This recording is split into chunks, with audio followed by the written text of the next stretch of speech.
In this tutorial, I'm going to teach you how to transform a video of yourself in a Pixar video. So to do that, we're going to use the platform NovoAds AI.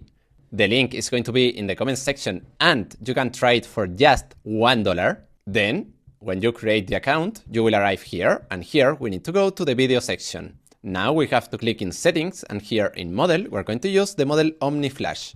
Now we have to click here, and here we need to choose our video, for example, this one. I've been looking for the perfect dress for months. It could be any video. So now let's click here, and here where it says describe your video, we're going to use this prompt. Now we have to click this button, and now click in generate. And now we have to wait more or less 5 minutes. Perfect, here we have the result, so now let's see it.